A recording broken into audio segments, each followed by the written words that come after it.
자, 이제 우리가 그 변수 상자라고 하는 게 뭔지를 좀 이해를 했고요. 그다음에 그 변수 상자의 크기가 다 다르다라고 하는 거 이해를 했습니다. 그걸 이제 자료형 또는 타입이라고 하는 거 이해를 했는데요. 이 자료형의 크기가 다르다 보니까 자료형의 크기가 작은 데 있는 값을 큰 데로 집어넣거나 큰 데 들어가 있는 걸 작은 데로 집어넣을 때 문제가 생기는 경우가 있어요. 자, 그거를 우리가 형 변환이라고 하는 걸로 한번 알아볼 수 있습니다.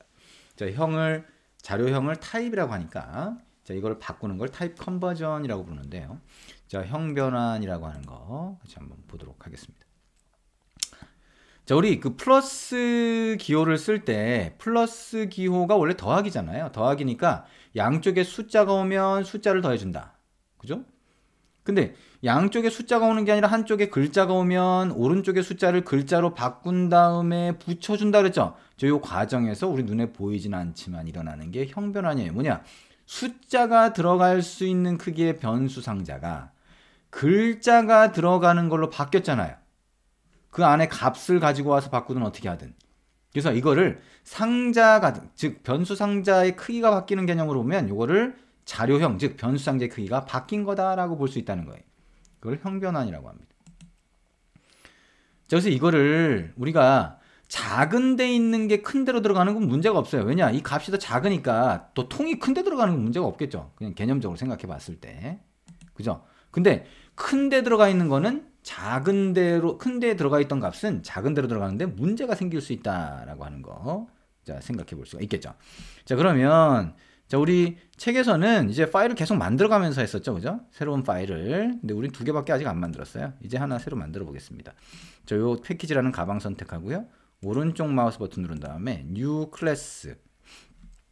이름에다가 var 테스트 3, 뭐 이게 4, 5, 6, 7, 8, 9 뭐든 상관없어요. 자, 그 다음에 요 체크박스 눌러서 실행 가능한 클래스로 만들겠다. 실행 가능한 파일로 만들겠다 생각하면 되겠죠. 피니시 누르면 자, 실행 가능한 걸로 만들어지는데 실행 가능하다는 의미는 메인이라고 하는 함수 상자가 들어있는 거다. 자, 함수 상자는 우리가 아직 안 했다였어요. 그죠? 그럼 여기 있는 슬래시 2개 설명글 있는 부분은 삭제를 하고요. 자, 여기다가 이제 코드를 한번 입력해 볼 텐데 일단 바이트라고 하는 크기로 바이트라고 하는 크기 아주 작은 크기예요. 자, 바이트라고 하는 크기로 해서 자, value 1이라고 하는 걸 만들고 여기다가 자, 10을 한번 넣어보자. 들어가네요. 숫자 10. 자, 그 다음에 int라는 크기로 value 2라고 하는 이름으로 변수 상자를 만들고 거기다가 20이라는 숫자를 넣어보자. 들어가죠? 자, 들어가요. 그 다음에 여기다가 value 2라고 하는 변수 상자 이미 만들어져 있는데 거기다가 value 1이라고 하는 변수 상자에 들어가 있는 값을 넣어보자. 문제가 없네요. 그죠? 자, value 1은 뭐예요? 변수 상자를 가리키는데 실제로 equal의 오른쪽에 있기 때문에 그 변수 상자의 값을 equal의 왼쪽에 있는 value 2라고 하는 이미 만들어진 변수 상자에 넣겠다라고 하는 의미가 된다고 했어요. 그죠? 자, 그 값을 한번 출력해 볼게요. 자, system.out.println 이렇게 하고요. 자, 여기다가 자, value 2 변수 상자의 값 이렇게 글자를 넣고요. 땡땡까지 한 다음에 자, 그러면 큰 따옴표 안에 글자가 들어가 있잖아요. 여기다 플러스를 하고 여기다가 value 2 이렇게 할 수도 있어요. 맨 뒤에 세미콜론. 자, 이 왼쪽에 프로젝트 영역은 이렇게 줄여볼게요. 자, 그럼 어떻게 된다 그랬어요? 플러스라고 하는 게 왼쪽에 글자가 있으니까 오른쪽에 있는 것도 글자로 바꾼 다음에 붙여주겠죠. 근데 요게 시스템 아웃 프린틀렌이라고 하는 거에 소괄호 안에 들어가 있으니까 요게 콘솔에 출력되는 거예요. 자, 그러면 요거를 한번 저장을 하고 실행을 한번 해볼게요. 자, 실행을 자, 요거를 선택하고 오른쪽 마우스 버튼 눌러서 Run as Java Application 하면 실행이 될 텐데 자, 요렇게 실행이 됐네요. value to 변수 상자의 값이 뭐라고요? 10이라고 나온다는 거죠. 왜 10으로 나오는지를 잘 이해해 보시면 돼요. value 2에 처음에 20이 들어갔잖아요. 근데 여기서 그 변수 상자에 value 1에 들어있는 값을 equal이니까 오른쪽에 있는 걸 왼쪽으로 넣어줬다라고 하는 거 생각하시면 되겠죠. 자, 근데 여기 보면 value 2는 int 크기고 value 1은 바이트 크기예요. 그죠? 바이트 크기죠. 근데 얘가 여기 있는 값을 집어넣는데 아무런 에러도 없고 문제도 없었어요. 그죠? 자, 그러면 자, 이거를 반대 방향으로 한번 해보자. 반대 방향으로. 자, 그럼 뭐냐? 자, 여기서 자, value 1이라고 하는 데다가 value 2를 한번 넣어보자. 그랬더니 어떻게 돼요? 빨간 줄이 나왔어요. 자, 에러 메시지가 0으로 되어 있으니까 잘 모르겠죠? 자, 일단 얘는 뭘 얘기하는 거냐? 자, int 크기가 너무 커가지고 바이트 크기에 넣을 수가 없다는 거예요. 바이트가 더 작은 크기라고 일단 생각하면 되거든요. 그래서 이런 경우 아까 얘기한 것처럼 변수 상자가 더 큰 거를 작은 거에다 구겨 넣을 수가 없잖아요. 그죠? 여러분이 그 우체국 택배 상자 같은 거 생각하면 돼요. 큰 박스를 작은 박스에 어떻게 넣어요? 못 넣죠. 그죠? 근데 중요한 거는 큰 박스에 있는 값이 그 안에 들어가 있는 구슬 자체는 작은 구슬이에요. 그러면 그건 쏙 빼서 집어넣으면 되는데 상자째로 집어넣으려고 하니까 안 된다는 거예요. 그래서 여기다가 어떻게 하냐? 여기다가 소괄호를 앞에다 붙이고 바이트 이렇게 할 수 있어요. 그러면 상자의 크기를 작은 상자로 일단 바꿔. 작은 상자로 바꾼 다음에 그 안에 있는 걸 꺼내서 넣는다는 거죠. 왜?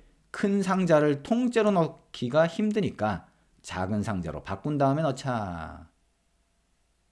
이해가 되나요? 자, 이거를 형변환이라고 한다. 자, 우리가 플러스를 했을 때 자동으로 이 숫자가 글자로 바뀌는 형변환도 있지만 이걸 우리가 크게 신경을 안 써도 돼요. 근데 이 코드에서 우리가 큰 크기의 변수 상자를 큰 변수 상자 크기를 작은 데다가 넣을 때는 이렇게 소괄호를 하고 아예 이렇게 명시를 해주는 경우가 있다. 이거를 형변환이라고 한다.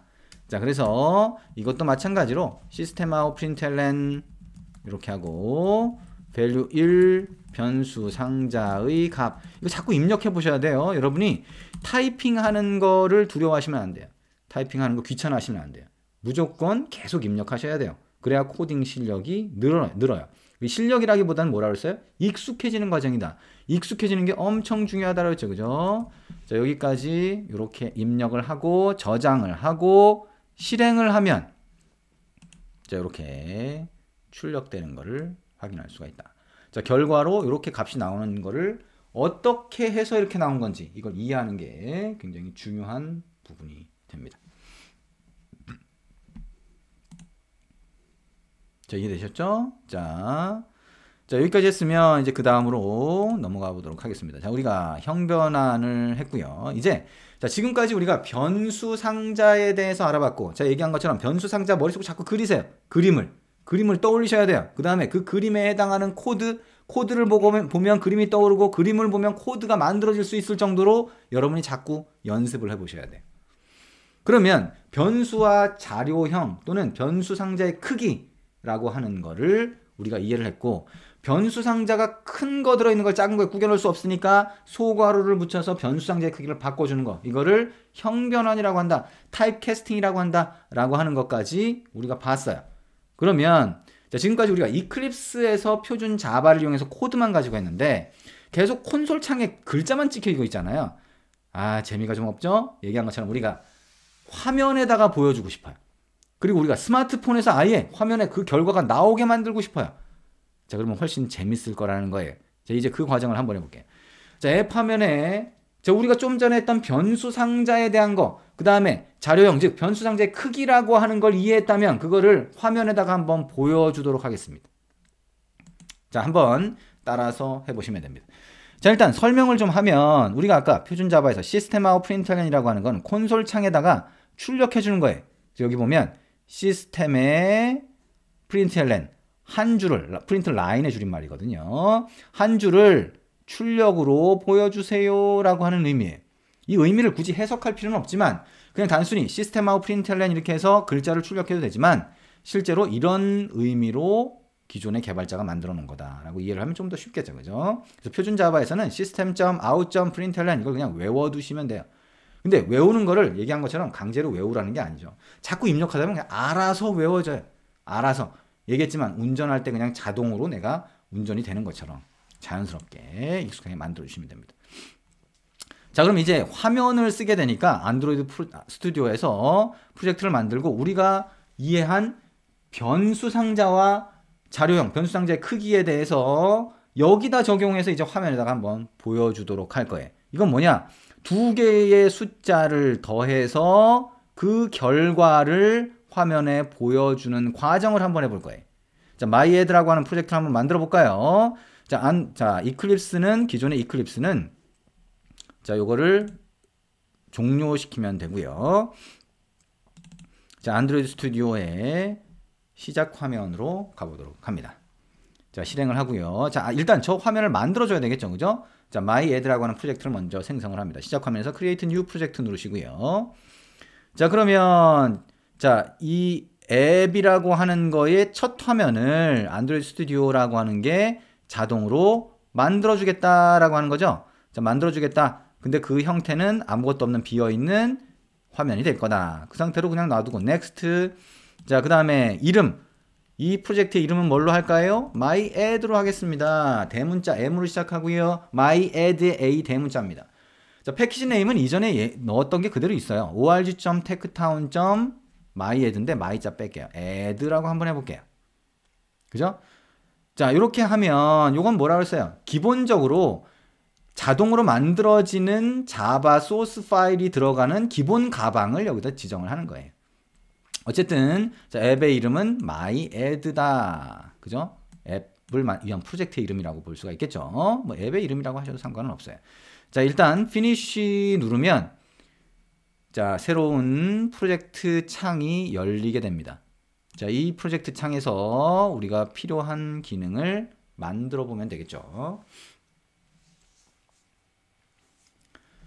자, 새로운 프로젝트가 만들어질 때까지 아래쪽에서 뭔가 진행을 막 하게 되겠죠. 자, 인내심을 갖고 기다리면 된다. 자, 기다리는 시간이 너무 길다라고 하면 자, 노트북을 더 좋은 걸로 바꾸시면 된다. 그죠? 자, 어쨌든 좀 기다렸어요. 그러면 이렇게 됐죠? 우리가 처음 프로젝트를 만들 때보다는 좀 더 속도가 빨라지는 걸 보실 수가 있을 거예요. 자, 그러면 myAd라고 하는 프로젝트가 만들어졌고요.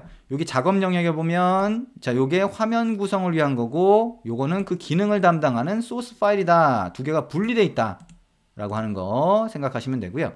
왼쪽에 프로젝트 영역을 좀 줄여놓고 그 다음에 여기서 이제 화면 구성부터 들어가도록 하겠습니다. 조금 이따 이어서 할게요.